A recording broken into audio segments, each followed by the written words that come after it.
Hello दोस्तों, स्वागत है आपका अक्षय मात्र स्टडी पॉइंट यूट्यूब चैनल पर।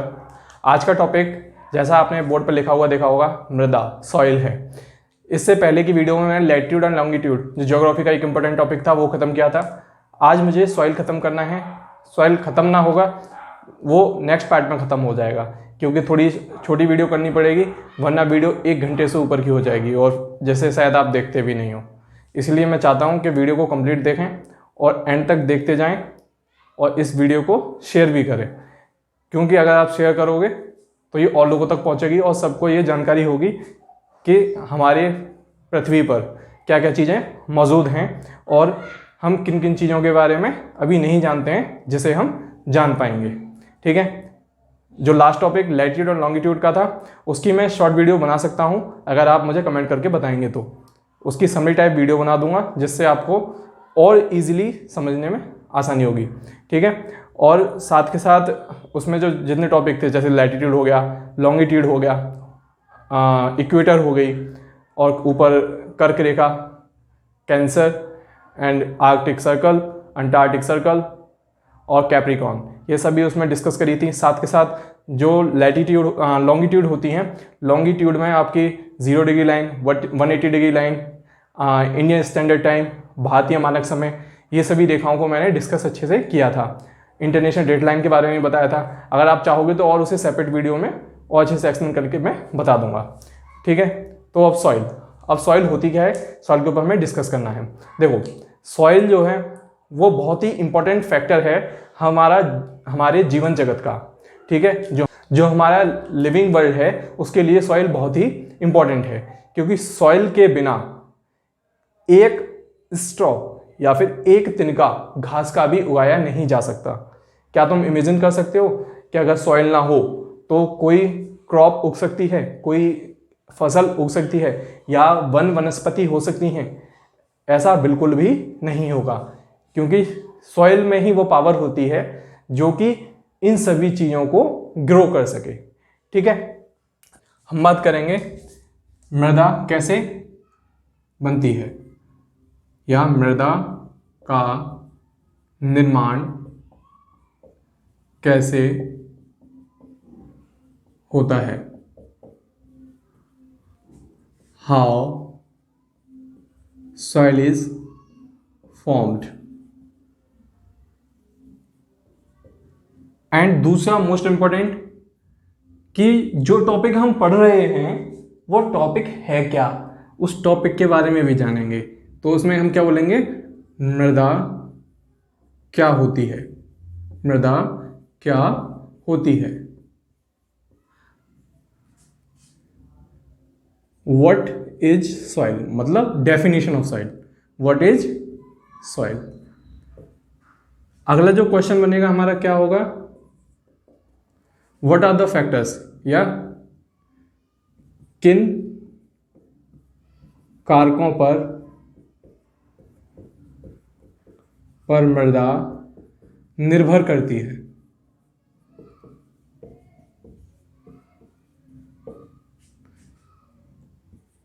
ऑन व्हाट फैक्टर्स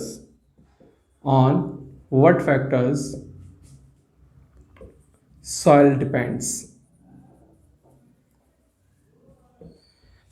और जो नेक्स्ट है क्वेश्चन वो क्या होगा हमारा, कि भाई सॉइल तो होती है लेकिन सॉइल के कंपोनेंट क्या है, सॉइल में क्या क्या मौजूद होता है। What are the component of soil? What are the component of soil? Okay, मृदा के घटक। ठीक है, हम मृदा के घटक वगैरह ये सारे टॉपिक होंगे। साथ के साथ हमारा जैसे समय बदलता गया, जैसे प्राचीन समय था हमारा, क्या था, प्राचीन समय या प्राचीन काल। ठीक है, प्राचीन काल था हमारा। फिर हमारा मेडिवल टाइम मतलब करीबन 16th सेंचुरी के आसपास। फिर अपना नाउअडेज जो करंट में है। ठीक है, कि करंट में हम किस तरीके से इसे डिफाइन करते हैं या कैसे समझते हैं कि सॉइल क्या होती है और इसके प्रकार कैसे होते हैं। साथ के साथ इसमें सॉइल प्रोफाइल की बात करेंगे हम। जो इस टॉपिक से, ज्योग्राफी के टॉपिक से थोड़ा भटकता हुआ है, लेकिन सॉइल प्रोफाइल हमें समझना है। वो साइंस का टॉपिक है, या फिर बोल सकते हैं तो बड़ी क्लास में आकर इंजीनियरिंग का टॉपिक होता है। ठीक है, तो सॉइल प्रोफाइल के बारे में बात करेंगे, जिसमें horizon A, horizon B and horizon C होता है। ठीक है, अब इन टॉपिक्स को मैं धीरे धीरे डिस्कस करने वाला हूँ। तो सबसे पहले जो मेरा टॉपिक होगा कि व्हाट इज सॉइल, कि सॉइल क्या होती है, इसकी डेफिनेशन की बात करते हैं। ठीक है, अब डेफिनेशन देखिए, डेफिनेशन क्या हो सकती है इसकी, डेफिनेशन, परिभाषा। परिभाषा को समझने की कोशिश करते हैं। देखो, जो सॉइल होती है, नॉर्मली जो मिट्टी होती है, उसे जब हम उठाते हैं तो उसमें तरह तरह के कंपोनेंट हमें देखने को मिलते हैं। उसके रंग में थोड़ा सा अंतर होता है, उसके जो कण होते हैं वो डिफरेंट होते हैं। ठीक है, तो ये क्या होता है, मिक्सचर होता है। क्या होता है, मिक्सचर। क्या होता है, मिक्सचर, इसे बोलेंगे मिश्रण।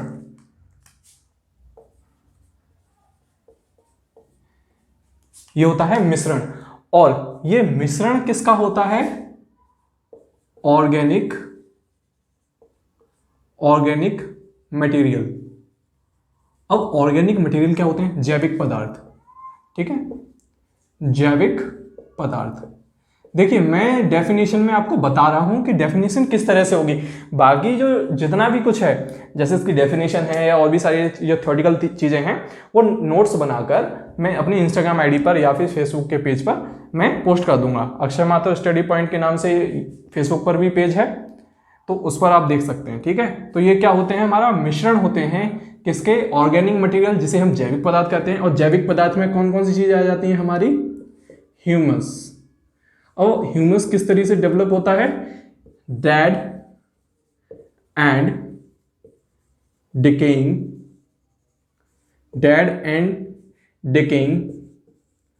प्लांट्स एंड एनिमल से। ये कैसे, डिकम्पोज होकर, कैसे, डिकम्पोज होकर। ठीक है, इनका क्या हो जाता है, जैव निम्नीकरण। जैव निम्नीकरण, जैव निम्नीकरण होता है किसका, प्लांट्स का और एनिमल्स का। ह्यूमस को ह्यूमस ही कहते हैं हिंदी में। ठीक है, ऑर्गेनिक मटेरियल होता है। और क्या होता है इसमें, जो मेन कंपोनेंट होता है, पेरेंट मटेरियल। पेरेंट मटेरियल में कौन से हो सकते हैं आपके, जो रॉक्स होते हैं। रॉक्स के बारे में भी, ये रॉक्स एक अलग ही टॉपिक है, इसके ऊपर भी चर्चा करेंगे। ठीक है, तो रॉक्स, ये रॉक्स क्या होती हैं, ब्रेक डाउन होती है, ब्रेक डाउन। ठीक है, इसे बोलते हैं वेदरिंग। वेदरिंग को हिंदी में कहते हैं अपक्षय। ठीक है, क्या बोलेंगे, अपक्षय। जब अपक्षय होता है तो ये रॉक्स पार्टिकल मिट्टी में मिल जाते हैं, और इनका जो कंपोजिशन होती है, ये कंपोजिशन क्या बन जाती है, सॉइल बन जाती है। क्या बन जाती है, सॉइल बन जाती है। इसके बाद जब हमारी सॉइल तैयार हो जाएगी, तो सॉइल तैयार होगी तो क्या बनाएगी, it develop the earth surface. It develop the earth surface and help to grow the plant। ठीक है, help to grow the plant क्या कर बनाएगी, पृथ्वी की सतह बनाएगी। पृथ्वी की सतह का निर्माण होगा, सतह का निर्माण होगा, और पौधों को उगने में मदद करेगी, उगने में मदद करेगी। ठीक है, तो ये हमारी डेफिनेशन बनती है।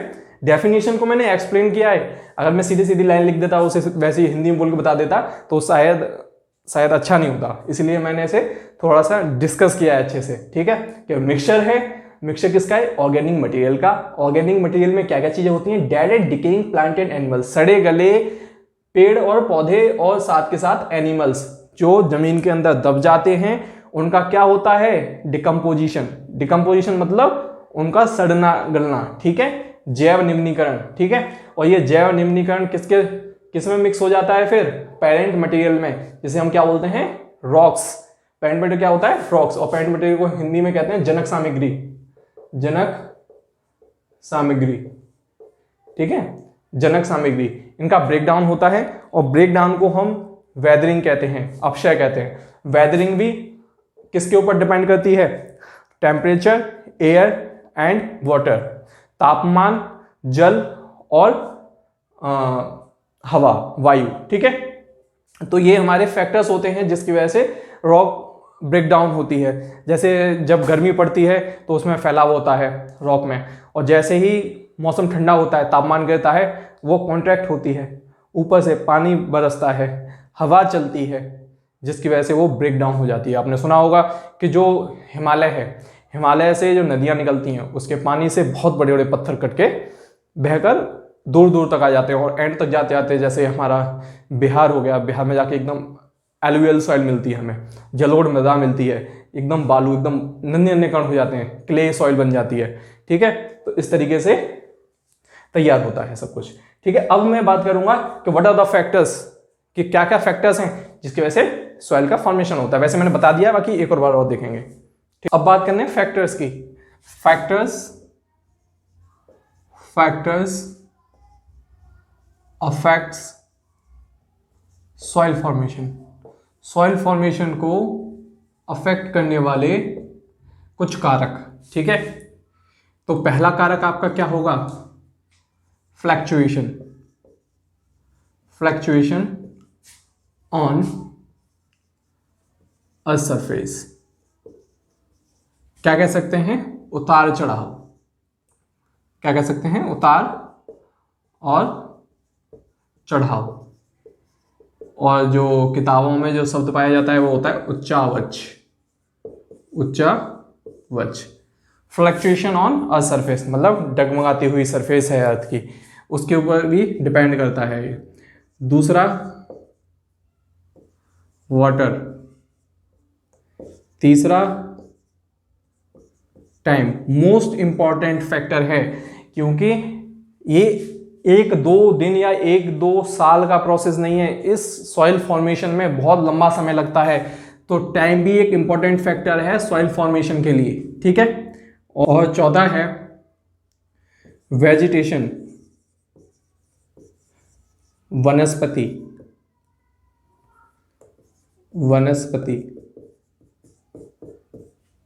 और नेक्स्ट फैक्टर क्या हो सकता है इसका? 5वां फैक्टर क्लाइमेट, मौसम, जलवायु, ठीक है। और छठा फैक्टर पेरेंट मटेरियल। इसमें रॉक्स आ जाएंगे, ठीक है, कि रॉक्स की वेदरिंग होती है, तो ये फैक्टर है जिसकी वजह से सॉइल फॉर्मेशन होती है। तो दिया था सम फैक्टर्स जिसकी वजह से सॉइल फॉर्मेशन होती है। तो फ्लैक्चुएशन ऑन द सरफेस, उतार चढ़ाव, उच्चावच, वाटर, जल, टाइम, समय, वेजिटेशन, वनस्पति, क्लाइमेट, जलवायु, पेरेंट मटेरियल, रॉक्स या चट्टाने कह सकते हैं। क्या कह सकते हैं? चट्टाने। और इसको जो पेरेंट मटेरियल है वो पहले ही बता दिया, जनक सामग्री मतलब ऐसी चीज, ऐसी सामग्री जिससे सॉइल की फॉर्मेशन होती है। अब इसके कंपोनेंट की बात करते हैं कि इसके अंदर क्या क्या कंपोनेंट पाए जाते हैं। अब कंपोनेंट ऑफ सॉइल, कि सॉइल के अंदर क्या क्या चीजें मौजूद होती हैं। कंपोनेंट ऑफ सॉइल, मृदा के घटक। इसमें नंबर 1, नंबर 2 एंड नंबर 3 क्या होंगे? सबसे पहले मिनरल्स होंगे इसके अंदर। क्या होंगे? मिनरल्स, इसे बोलते हैं खनिज। नंबर 2 पे हमें क्या मिलेंगे? वाटर मिलेगा इसके अंदर। और क्या मिलेगा? एयर मिलेगी जिसमें ऑक्सीजन आ जाएगी, ठीक है। और क्या मिलेगा? ह्यूमस मिलेगा, ह्यूमस। अब इसमें मिनरल में आपके क्या क्या सकते हैं? मिनरल में जैसे फॉस्फोरस हो गया, फॉस्फोरस हो गया, कैल्शियम हो गया, कैल्शियम, मैग्नीशियम। जब मैं सेपरेटली जब सॉइल्स के बारे में डिस्कस करूंगा ना, तो ये जितने भी मिनरल्स पाए जाते हैं सॉइल के अंदर और कौन कौन से मिनरल्स जरूरी होते हैं क्रॉप्स को ग्रो करने के लिए या सॉइल की फर्टिलिटी के लिए, उनको मैं एक एक करके डिस्कस करूंगा। तो these are the components which are found in soil. Okay, minerals, water, air and humus. जहां पर ह्यूमस की कमी पाई जाती है, मेन फैक्टर होता है जहां पर ह्यूमस की कमी पाई जाती है, वह सॉइल अच्छी नहीं होती फर्टिलिटी में, मतलब वहां पर क्रॉप ग्रो अच्छे से नहीं होती है। अब जो ह्यूमस होता है, वो ह्यूमस होता क्या है? ह्यूमस किससे बनता है? जो डेड एंड डिकेइंग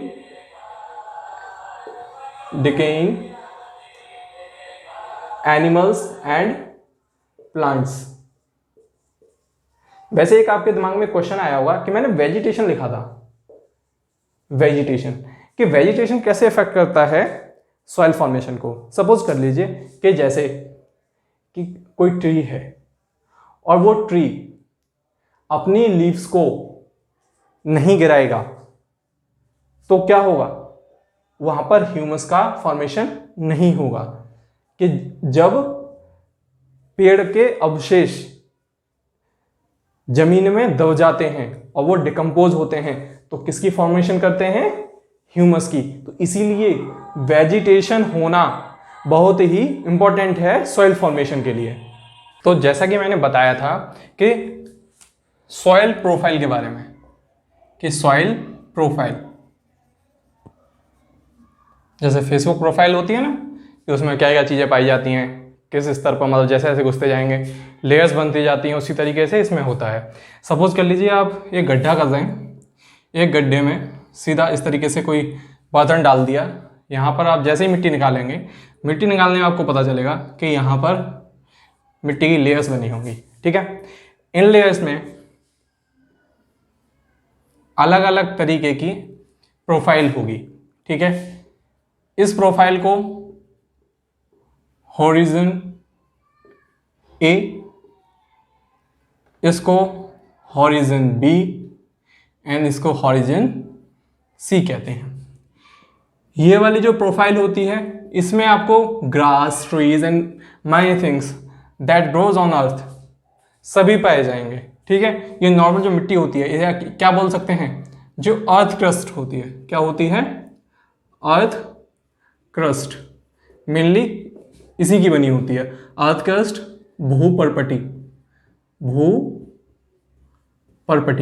ठीक है, जो भूपर्पटी है और मोस्टली इसी की बनी होती है। तो हमें सॉइल प्रोफाइल की बात करनी है कि सॉइल प्रोफाइल होती क्या है। Horizon A, horizon A 3 part में डिवाइड है। ठीक है, horizon A, horizon A, it is top most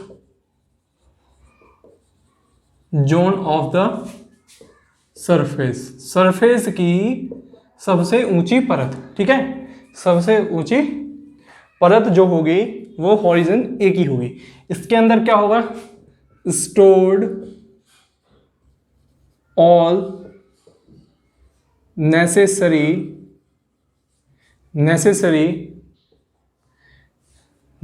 nutrients,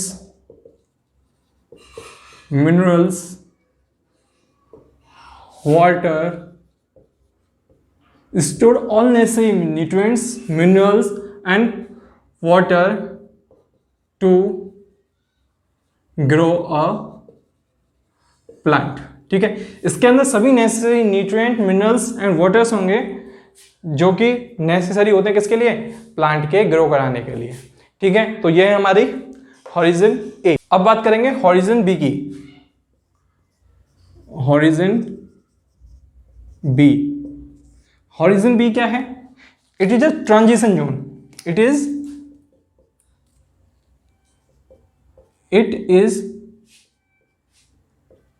transition zone between horizon A and horizon B. ठीक है, ये H A H B H, ये एच ए एच बी, ये क्या है, horizon A and horizon C, sorry. ठीक है, horizon A and horizon C के बीच की लेयर होंगी, मतलब कुछ पार्ट इससे मिलके बना होगा और कुछ पार्ट इससे मिलकर बना हुआ। ये क्या होगी, ट्रांजिशन लेयर होगी। ठीक है, हॉरिजन बी क्या होगी, ट्रांजिशन लेयर होगी। And it is derived from horizon A and horizon C। मतलब वही चीज बताइए मैंने, ड्राइव का मतलब बनी हुई है किस किस से, horizon C and horizon B से मिलकर। ठीक है, तो ये हो जाएगी हॉरिजन बी आपकी कंप्लीट। ठीक है, अब बात करेंगे हॉरिजन सी की। ठीक है, horizon C, it is composed of loose parent material, loose parent material। ये किससे बनी होगी, किससे कंपोज हो रखी होगी, लूज पेरेंट मटेरियल से। ठीक है, और ये वह लेयर है जो फर्स्ट स्टेज में प्रिपेयर होती है, first stage layer, first stage layer होती है जो प्रिपेयर होती है किससे पहले, before horizon A and horizon B. देखो, कोई भी डेड एंड डिकेइंग एनिमल जब तक डिकम्पोज नहीं होगा, जब तक कि वह हॉरिजन सी तक ना पहुंचे। हॉरिजन सी में जैसे ही पहुंचेगा वो डेड एंड डिके होना शुरू हो जाएगा। उसके बाद आप क्या करते हैं, जुताई करते हैं। ठीक है, जुताई मतलब प्लगिंग, PLOUGHING, प्लगिंग। ठीक है, आप जुताई करेंगे, जुताई करके ह्यूमस वाली मिट्टी को बाहर निकालेंगे, मतलब हॉरिजन सी को बाहर निकालेंगे और हॉरिजन सी को हॉरिजन ए बना देंगे। ठीक है, ठीक है, इन दोनों को बाहर करते हैं और हॉरिजन ए में डाल देते हैं। हॉरिजन ए में डालते ही वो फर्टिलिटी के लिए रेडी हो जाती है। ठीक है, तो ये हो जाएगी हमारी सॉइल प्रोफाइल, जिसमें horizon A, horizon B and horizon C. Horizon A top most layer होती है जिसमें ऑल नेसेसरी न्यूट्रिएंट होते हैं उसके अंदर, जो कि प्लांट की ग्रोइंग के लिए इंपॉर्टेंट होते हैं। और हॉरिजन बी जो है वो ट्रांजिशन लेयर है horizon A and horizon C के बीच में, और ये हॉरिजन ए एंड हॉरिजन सी से ड्राइव्ड होती है, उसी से मिलकर बनती है। कुछ पार्ट हॉरिजन ए का होता है, कुछ पार्ट हॉरिजन सी का होता है, और जो मिक्स लेयर जो तैयार हो रही है वो हॉरिजन बी कहलाती है। हॉरिजन सी क्या होता है, ये कंपोज होती है लूज पेरेंट मटेरियल, जो मतलब अब रेडी है किसमें तैयार होने के लिए, हॉरिजन ए में तैयार होने के लिए। मतलब जो स्टार्टिंग होती है, फर्स्ट स्टेज जो होती है सॉइल फॉर्मेशन के लिए, फर्स्ट स्टेज लेयर होती है किससे, horizon A and horizon B से। ठीक है, अगर नहीं समझ में आया है तो कमेंट करके जरूर बताना, मैं उसमें बता दूंगा। ठीक है, अब नेक्स्ट हम बात करेंगे कि सॉइल का जो क्लासिफिकेशन है, वर्गीकरण है, वो समय के अनुसार किस तरीके से किया गया है। ठीक है, तो क्लासिफिकेशन ऑफ सॉइल अब हम पढ़ने वाले हैं। Now we will discuss about classification of soil. Classification of soil, मृदा का वर्गीकरण। मृदा का वर्गीकरण, जैसा कि आप जानते हैं कि इंडियन ज्योग्राफी या भारतीय भूगोल, भारतीय भूगोल विविधता से भरा हुआ है, विविधता से भरा हुआ है, full of diversity, full of diversity. Geographical conditions इतनी सारी हैं जिसकी वजह से हमारे इंडिया में कई तरह की सॉइल पाई जाती है। अब ज्योग्राफिकल कंडीशन किस तरह से है कि बहुत तरीके का वेजिटेशन है हमारे यहाँ पे, वनस्पतियां हैं,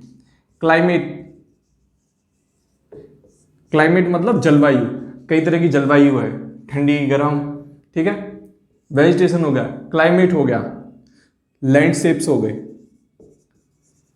लैंडस्केप्स लाइक माउंटेन, पर्वत, पहाड़, पठार, प्लेट्यू, पठार, और भी कई। ठीक है, मैदानी क्षेत्र है, जैसे मैदानी क्षेत्र। ठीक है, तो यहाँ इस तरीके से हमारे यहाँ पे कई सारी कंडीशन पाई जाती हैं जिसके वजह से हमारे different type of soils available होते हैं। ठीक है, अगर हम देखें कि भारत में सॉइल का विभाजन किन आधारों पर किया गया है और समय समय पर हमारे आधार किस तरीके से बदले हैं, उनके ऊपर डिस्कस करते हैं। तो पहले जो एंशिएंट टाइम था, एंशिएंट पीरियड, प्राचीन काल। प्राचीन काल में सॉइल को दो तरीके से डिफाइन किया गया था, एक थी ऊसरा और एक थी उर्वरा। हिंदी में ऊसरा या ऊसर और उर्वरा। इन्हें इंग्लिश में जो बोलते हैं, एक होती है फर्टाइल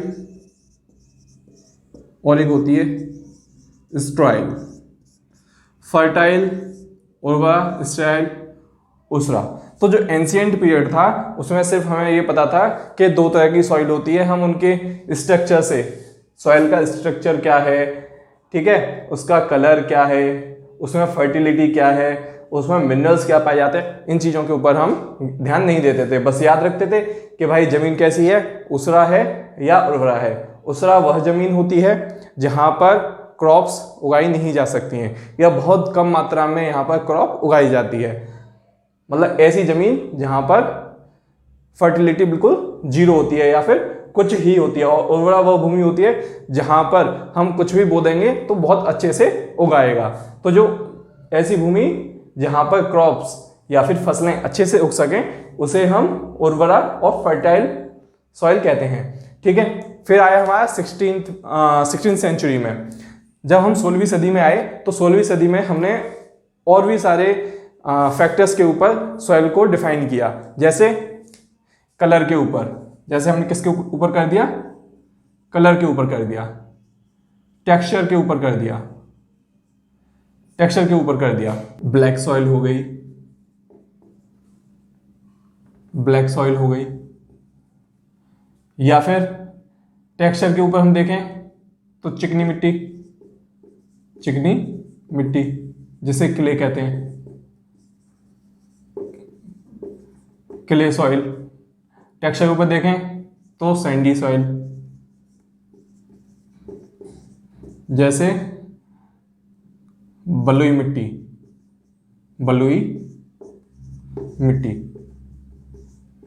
इस तरीके से हमारे कलर और टेक्सचर के ब्याह पे हमने इनको डिफाइन कर दिया था। जो नेक्स्ट हमारा लेकिन अब अगर हम देखें तो अभी रिसेंट टाइम में हम मृदा को, मिट्टी को किन आधारों पर बताते हैं, जेनेसिस के आधार पर। और किसके आधार पर बताते हैं कि उसमें मिनरल्स क्या क्या हैं, रीजन के आधार पर कि किस रीजन में कौन सी सॉइल पाई जाती है। तो these are some factors, through them we can recognise the soil. Okay, अब मैं बात करने वाला हूं कि कौन कौन सी सॉइल हम इन फैक्टर्स के आधार पर बताते हैं। ठीक है, on the basis of genesis, colour, composition,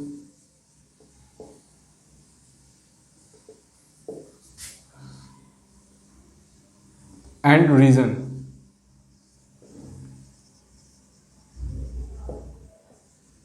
Indian soil is classified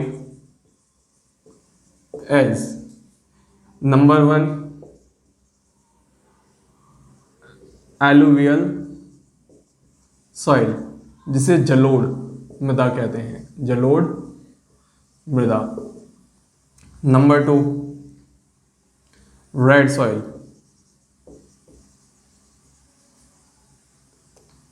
लाल मृदा,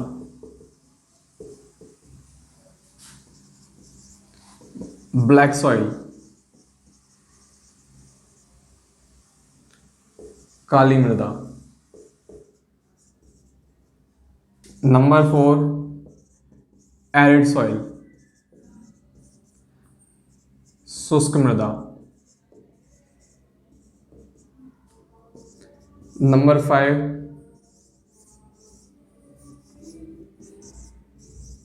पिटी सॉइल और मार्सी सॉइल, इसे बोलते हैं दलदली मृदा, दलदली मृदा।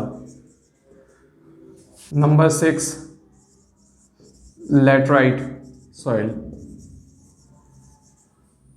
नंबर 7 सलाइन सॉइल, इसे बोलते हैं लवण मृदा, लवण मृदा।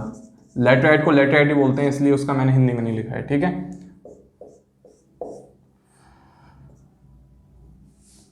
नंबर 8 फॉरेस्ट सॉइल, वन भूमि, वन भूमि और मृदा, ठीक है। एक माउंटेन सॉइल भी लिख सकते हैं, माउंटेन सॉइल, इसे वन मृदा कह सकते हैं, ठीक है। तो ये हमारे कुछ सॉइल्स हैं जिन्हें हम जेनेसिस, कलर, कंपोजिशन, जिसमें कौन कौन से मिनरल्स पाए जाएंगे, रीजन कौन कौन सी जगह पे पाई जाएंगी, और इंडिया में इन्हें इस तरीके से क्लासिफाई किया गया है अभी रिसेंट ईयर्स में, ठीक है। जैसे एलुवियल सॉइल है, इसका मैक्सिमम पार्ट पाया जाता है, इनका भी थोड़ा थोड़ा पार्ट पाया जाता है। बाकी सब जो जितनी भी सॉइल है उनका बहुत कम पार्ट पाया जाता है इंडिया के अंदर। जो मोस्ट पाया जाता है वो एलुवियल सॉइल, क्योंकि हमारे यहाँ पर मैदानी भूमि, कौन सी मैदानी भूमि, भूमि का काफी भाग है, मैदानी भूमि का काफी भाग है, तो यहाँ पर एलुवियल सॉइल पाई जाती है जो नदियों के द्वारा उड़ेल के लाई जाती है, ठीक है। इसलिए जलोढ़ मृदा कहते हैं। अब देखो इसमें जो जितनी भी सॉइल्स हैं उन सॉइल्स का बनना किस तरीके से वो बनती हैं, साथ के इनके अंदर कौन कौन से मिनरल कंपोजिशन पाए जाते हैं, तथा ये किस किस रीजन में होती हैं और इनके बनने के क्या क्या कारण होते हैं। जैसे ब्लैक सॉइल होगी, ब्लैक सॉइल किस वजह से बनती है कि जब वोल्केनिक एरप्शन होता है, ज्वालामुखी विस्फोट होता है, उसके द्वारा जो लावा निकलता है, वो लावा जब कई वर्षों तक ठंडा होता है और ठंडा होने के बाद उसकी वेदरिंग होती है, उसका अपक्षय होता है और वो मिट्टी के छोटे छोटे कणों में ब्रेक हो जाता है, तब जाके ब्लैक सॉइल बनती है। ब्लैक सॉइल में क्या क्या फर्टाइल कर सकते हैं, क्या क्या चीज़ें उगा सकते हैं, हम उन चीज़ों के बारे में भी डिस्कस करेंगे। तो ये हमारा जो है इसका इंट्रोडक्शन या फिर बोल सकते हैं कि परिचय, मृदा का परिचय अच्छे से खत्म हो गया है। अब इसके बाद जो पार्ट आएगा, जिसका सेकंड पार्ट है, उसमें मैं सारी सॉइल्स को डिस्कस करूंगा, और इससे आने वाले जो टॉपिक हैं, जैसे मैंने माउंटेन बता दिया है, रिवर्स बता दिया है, वो सभी टॉपिक धीरे धीरे आते जाएंगे, ठीक है। तो इस वीडियो को आप एंड तक बने रहे होंगे तो बहुत ही अच्छी बात है।